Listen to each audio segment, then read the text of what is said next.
আনতেছেন কে?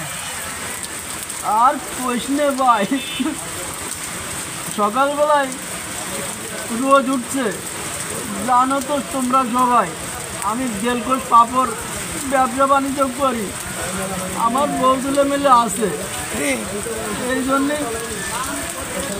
আমি ব্যবসা করে খাই। সকালবেলায় 2025 টাকার মাল আনিছি, আইনে চুলোয় আগুন ধরাইয়ে জেলকোষ পাপড় বাঁধিয়েছি ভাই।